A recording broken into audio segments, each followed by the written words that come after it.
Hey everybody, I'm Captnzap. Welcome to the video. Today is a pretty special video. We're going to be learning about some awesome new redstone mechanics. I think they'd be considered redstone. There's some strange things going on here. So today I'm going to be unveiling the snow skipper. But before I really get into this, I need to definitely acknowledge Danny Dino for his assistance in helping discover this. Danny Dino did some awesome work with gravity blocks, and what we're getting into, the mechanics of it aren't exactly new, but some aspects of it are new to my gameplay, and I think it might be useful to a lot of other people. But this type of mechanism I learned about from Navy Nexus years ago, but I didn't realize how useful it was until Danny started delving into this stuff. So, if you want to see what a snow skipper is, stick around.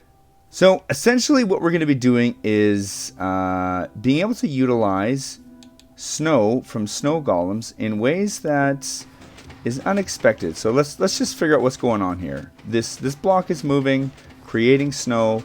And snow isn't overly useful, but we can harvest it as a gravity block on a cobweb. And it turns out that all of that snow will just compile there, slowly falling.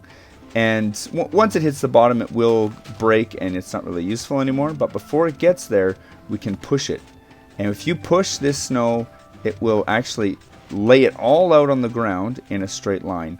You can kind of see some stuff going in the distance. I don't want to get ahead of myself, but another thing you can do with this is, let's just put a block here and here. Oh no! Another thing you can do with this is you can move entities with this mechanic, which again it is not overly new.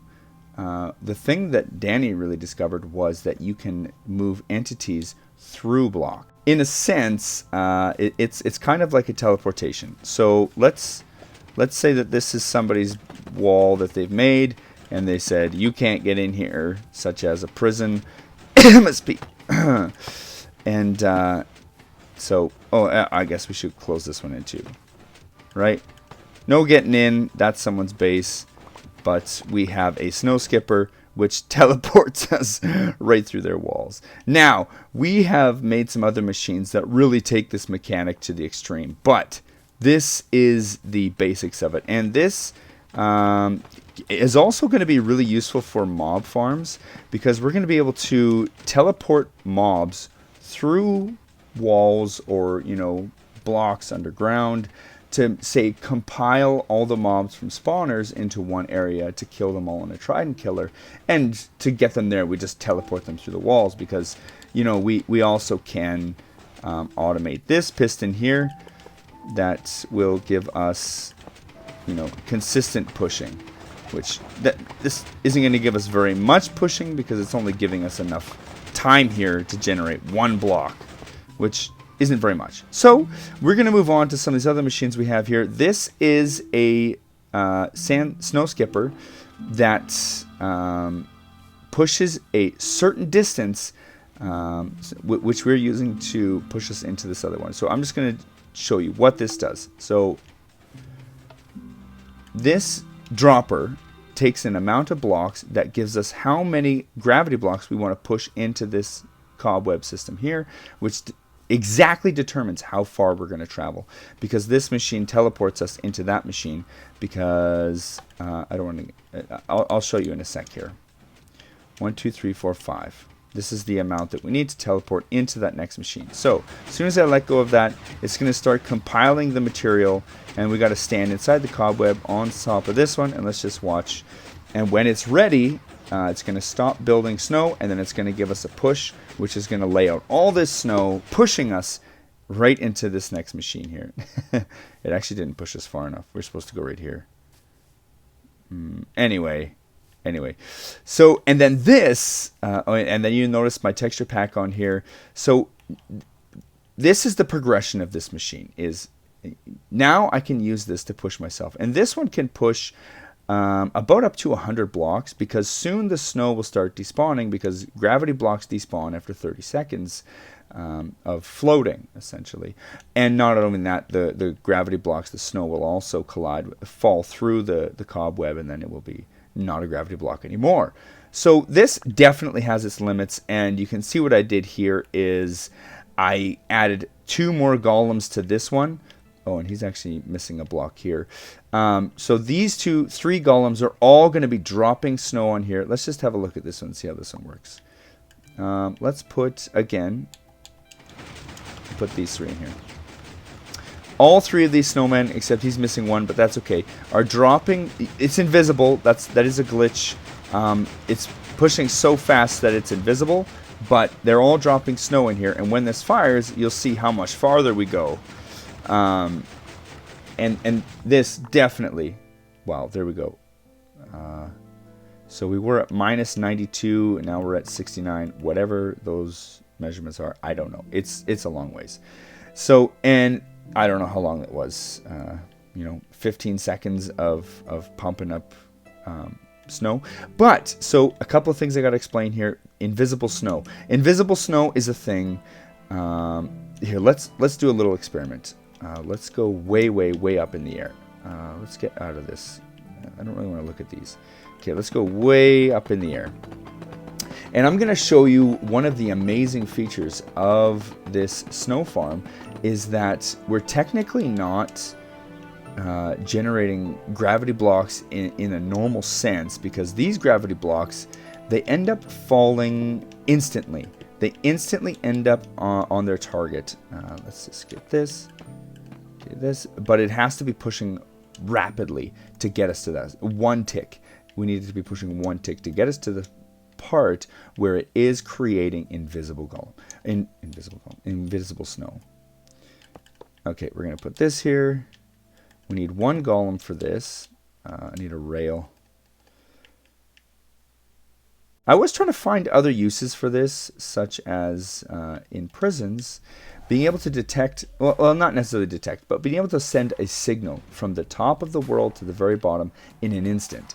I think would be very handy if you had, say, someone trying to break into your ceiling and you want to activate a memory ban, which, I mean, I should do a video on that. I did find out how to build memory bans that work decent. Actually, they work 100% in a solo world, but they don't work 100% on realms, and I haven't tried it on a server. But the realm, I did have my memory ban working at probably 50%. Okay, now we're just going to get this pumping at a maximum speed right there. Now let's go down here and see what's going on. See, the snow ends up instantly down here. It's not even falling, right? You can't see it because it's invisible. Now, so that is invisible snow. Now there's another thing called invincible snow. Let's see. I think there's some right here. No. Right here? No. Anyway, invincible snow is just a piece of snow that was a gravity block, but the game doesn't understand what's going on, so then it won't let you destroy that block. And that falls sometimes too, and that's caused from pumping this snow out on a 1 tick speed. Anyway, so I'm going to explain a couple things here why we have this snow skipper in this chunk base, chunk alignment like this. So, you know what? First, I should show you what this one is. This is kind of a smaller version of snow skipper artillery. So what I have here is the first machine way yonder. This is a snow skipper, but attached to it is a dispenser for TNT. And we're going to be using this to send a payload at a certain distance. You know what? Technically, any distance. And with a larger artillery than this, we can customize the payload quite a bit. This one has a pretty simple payload. It's just 1 cluster of TNT or 1 straight line of TNT. Let's fire it up. I'm hoping it's working. I haven't tested this one in a little bit, but what's the worst, right? Okay, I have to... Okay, let's just put some of these in here. Let's go... This will shoot at 128 blocks because it's going to be pushing it 1, 2 blocks per. It's going to be pushing 2 snow gravity blocks per block that we put inside here, because each push gets 2 out of that guy. Okay, so we're going to be pushing 64, and then, oh yes, I have to remember now.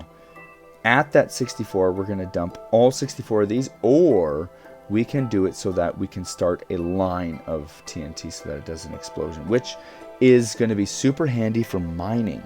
If we build this underground at about diamond level, you can just have it create a line of TNT. And I'll play that clip now from the machine that I built deep underground that was used for creating a mine.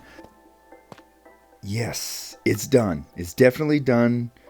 Now let's switch to spectator so we can see what's going on here. Let's go check this explosion. Alright, I see. It looks okay. It didn't explode. Usually it'd blow up right now. It pushed. Okay, we have a good push. Look at that.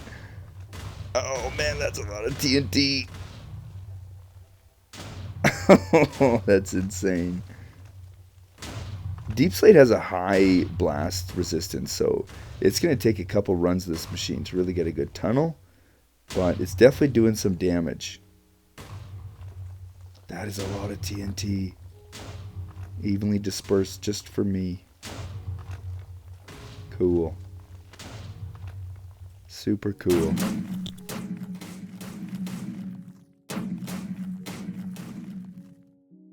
Okay, so I don't know which one's this set to. Let's just watch and find out. So as soon as I start this up, I have to get out of here, because this machine also, it needs to be on this chunk border here, and this is something that I kind of pulled from Cubic Meter. We don't have the same unloaded chunks that Java has, but the idea of placing TNT in an unloaded chunk is insanely powerful, because we can also place gravity blocks like snow in an unloaded chunk, and then we can use it in an instant when we want to load that chunk. So what we're going to be doing is throwing all this snow into this unloaded chunk, and it's going to stack on these cobwebs, and then we're also going to put this lit TNT inside here, stacked in this cobweb, and when we load this, it's going to fire it all off into the distance. So let's see if this works. Oh, that didn't work because this is empty. Huh. Wait, okay, now it's working. Now we have to get a, so that we know for sure that that other chunk isn't loaded, which it's not right there. It actually wasn't at the edge of this, but I know it's not when the snow golem disappears. Just from experience when working with these. All right, let's have a look here. Spyglass is really helpful with these machines. So we're going to wait till that stops firing, but that doesn't mean that the TNT was all launched. So I think that torch turns on when we can go back over there. But if we go back over there before everything's done, it'll blow the whole machine up. Trust me, I've blown a lot of these machines up. Okay. Yeah, while we're waiting for this, I'm just going to roll through some of the other ideas that I've had for these machines. One of them, of course, is a prank. You can forcibly push people into traps, push them off of edges into the void. There's so many things you can do with this. Now, when we are pushing these, okay, so it's done the propellant. Now, is it done the payload? How do I know? I could just wait a minute. It's I feel like this is gonna blow up. Let's go find out. I wish I could turn off this pack really quickly. Okay, let's get closer so we can. Okay, we're gonna load this chunk in a second here.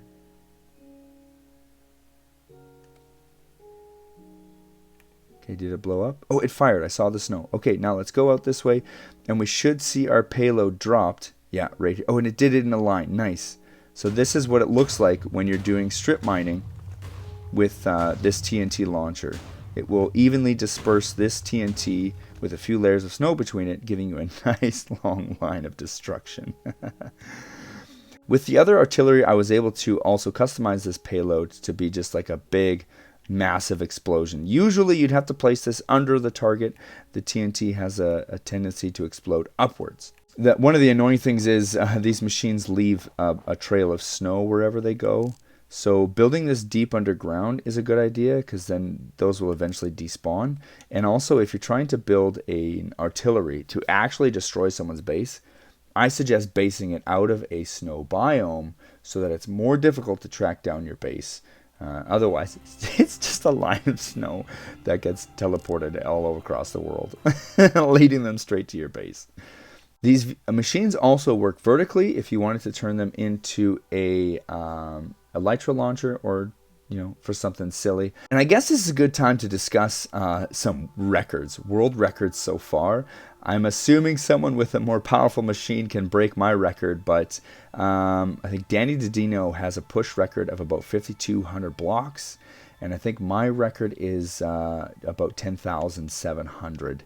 And I'm I think the only one using these that's utilizing the chunk borders to compile the capabilities of these gravity blocks. Now, I've been really trying to get this machine to work for moving villagers, because now more than ever, moving a villager thousands and thousands of blocks in an instant is super valuable. But it is so finicky. I haven't quite figured out exactly where to place the villager in the cobwebs, if cobwebs are even the best way to do it. I have pushed, this is one of the problems. A lot of the times the villagers will only be pushed 50% of the gravity blocks that you have, which you could calculate and just make that work and just push twice as much as you need, but that bothers me. So I've been struggling to get the villager to push the full 100% of gravity blocks. And it has happened a few times, so I do know it's possible. I just don't understand why it's not happening. But, you know what, further endeavors for this technology. But I really wanted to unveil the technology and kind of just let you know this kind of stuff that I like to get into. Anyway, so I'm going to run through this machine now and just give you a little bit of a tour of what we can do with adding these machines together. We're going to be compiling this small snow skipper here and pushing us into this large snow skipper so that we can load all these gravity blocks in the instant that we're also standing here and getting pushed for that distance. Because if you wanted to put other stuff in here, you could like dispense a shulker in here and send it to your friend's base 10,000 blocks away, no problem. It is not a question whether this will push 10,000 blocks. The question is another phenomenon called rubber banding, where your device can't handle what you're trying to do and teleport yourself using these gravity blocks, that it will actually push you the distance and then instantly teleport you back here, not understanding what's going on. So that is one of the big struggles with this machine, especially playing on mobile, because I am a mobile content creator and everything I build, play, and edit is on mobile, including these machines. So that is one struggle that I have, is my device can't handle pushing that many blocks. But one thing I did that I think helped was, while I was standing inside that pile of 10,000 gravity blocks, I logged out and then logged back in, and then it was working better. I don't know if that's going to be the ultimate fix, but it did help a bit for me. So let's build a simple snow skipper, and then we're also going to be, I'm going to show you some ideas I had for, let's say, some pranks. So let's have a section here that is going to be, you know, just like a wall inside your base that looks like something normal. Right? You can't really see anything from here, but unbeknownst to the intruder or guest, however you want to do this, behind here is going to be a snow skipper. And the snow skipper can push entities through blocks up to through anything, up to 12 blocks. If they're not inside the cobwebs, it can move 12 blocks. If they're inside the cobwebs, it will compile them inside the gravity blocks. If they're not, it will just push them. I don't know, understand the up to 12 blocks. That is from the sand pusher days, which I have to say, the sand pushers were amazing. That was right when I started getting into Minecraft, is Navy Nexus's sand pushers, and they were outstanding. I also have to mention that another YouTuber, I don't know if he still does YouTube very much, but a YouTuber by the name of Obi did create something similar to this snow skipper, and it was a snow gravity block pusher which is essentially exactly what we have here. I built this before I discovered his builds, but he always used bubble columns. Those don't work anymore. Bubble columns will not work for snow skipping because now the water will immediately destroy any of that snow. Okay, I guess I could be explaining what I'm doing here because this is kind of building this. Now I'm going to use a trapdoor here. You can honestly use almost anything, but for some reason I like trapdoors.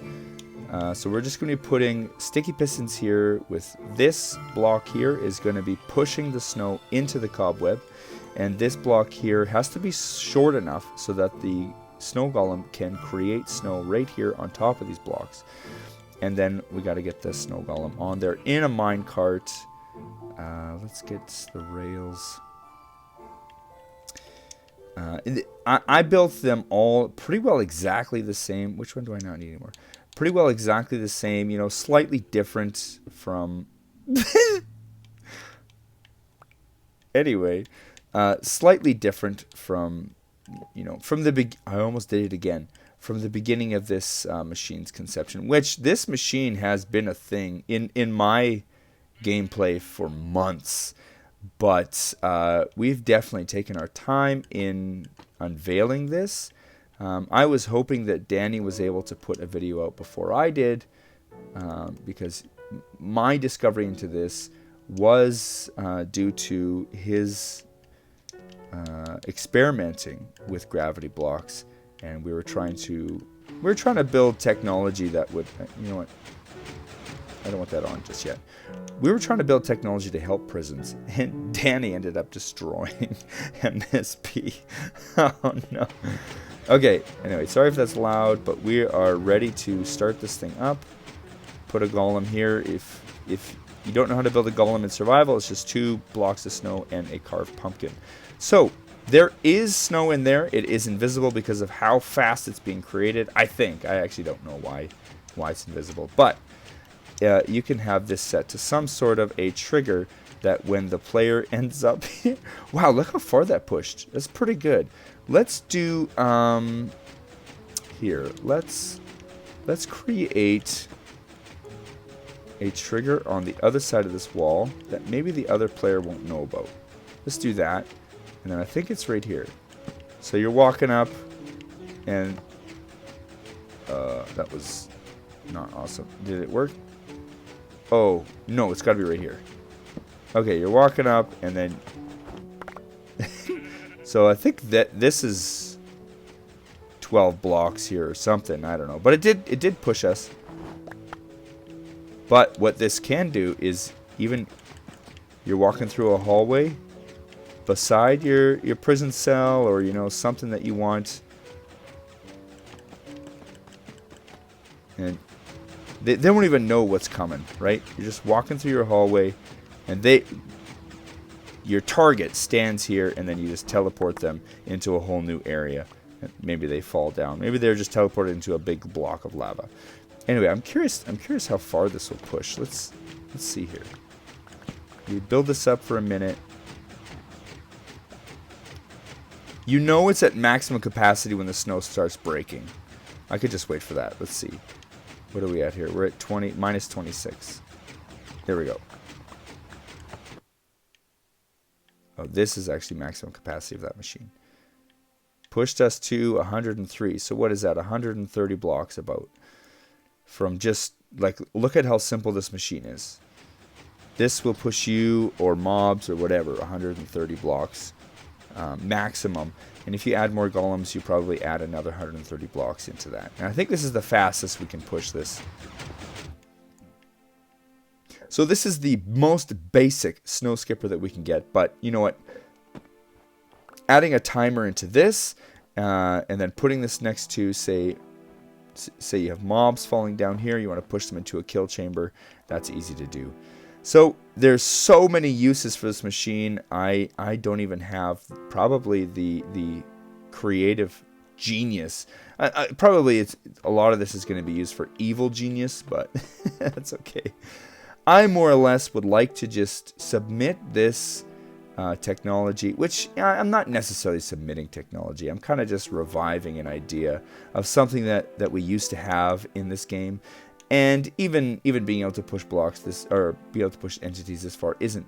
But this, using these chunk borders 100%, I have not seen anyone on Bedrock do anything like this. Cubic Meter is the first YouTuber, first Minecraft player that I've seen use chunk borders to compile. Well, he just used TNT, but he compiled a propellant and a payload and sent them over insane distances using precise measurements to get us there. Now, I can only fire in one linear direction, but technically any distance, and then the payload can be customized quite a bit. I'm going to play some clips of customized payloads right now, and then you can kind of see some of the stuff that I'm doing with this.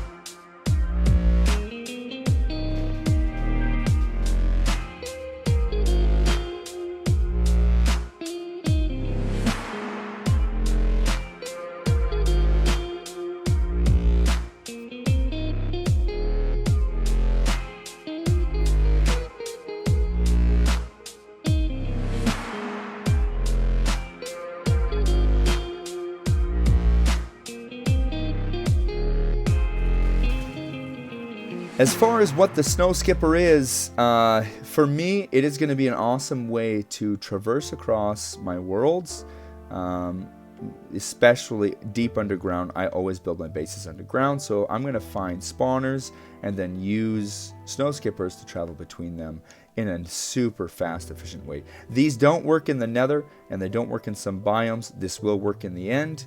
It won't work in the nether because the snow golem won't... he won't live there. You can put sand in here or any other gravity block and it will fire. So maybe you can get gravity blocks in the nether. I don't know of any other renewable source except dripstone, but that's too slow to be considered renewable for this, I think. You can place gravity blocks, like you can stack 200 sand there and then break and let them all fall and then push. And that is a common... Oh, I thought that was a player. Oh my gosh, that scared me. Get out of here.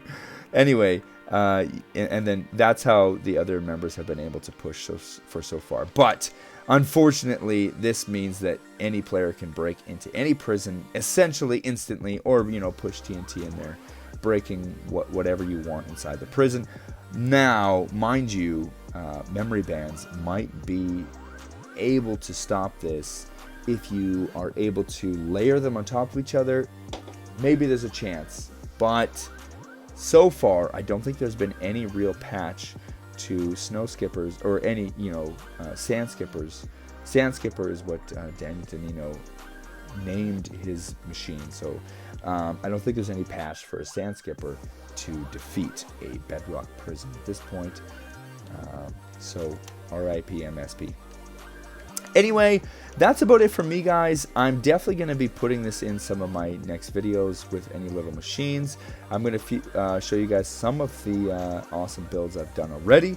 But I hope you guys enjoyed, and I honestly, more than anything, I hope to see some of you guys using this technology for some insane stuff. That's what I really like to see. I like to inspire some things that I could have never done.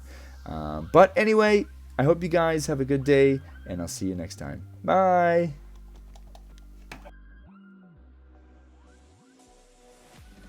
Hey, if you made it this far in the video, I'm going to give you a little bit of a bonus here. Now, this could be something that's not really that special, and a lot of people might know this, but this is how I was able to build memory bands in Bedrock. They work decently. In survival, if you're hosting a solo world, it'll work 100%. For realms, I had to pile in about 40 or 50 of these to get them to actually act as a memory band.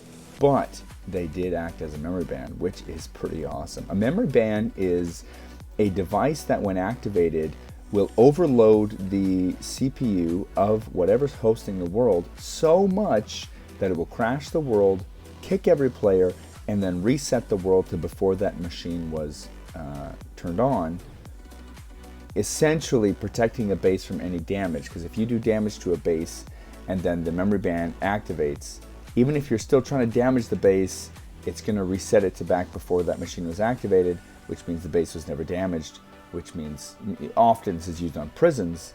The prison was never escaped, the person never got in there, the person never got out. So anyway, this is how I was able to build a type of a memory band. Like I said, I'm no expert in this by any means, but I just kind of dabbled in it, so I thought I'd tell you guys what I figured out. Okay, so this is a book. Obviously, there's a lot of ugly characters in here. This actually wasn't the best character to use, I don't think. I think just random characters worked better, but I thought this one looked cooler. Anyway, so you get 16 books of these in every slot of a shulker, and then you fill a barrel with, oh, you feel that? Opening this up, you feel that leg. So then you fill these with shulkers full of these books, which is definitely doable in survival. And then you take a piston. I'm just going to use this, even though I could. This is probably going to crash my game here. Okay, you put this here. I could use a, you know what? Let's do, oh, I know what to do. This was one way I did this before. I used this, and then some redstone, and then the barrel is the power source. Okay, then we put this here, this here, this here, and as soon as I put this here, I'm going to start breaking blocks, and then we'll see what happens when I load this world back in, if it actually let me break in these blocks. Okay, you ready? I'm going to activate this, and then I'm breaking blocks right now. Okay, you can hear them breaking. Yeah, I hear things.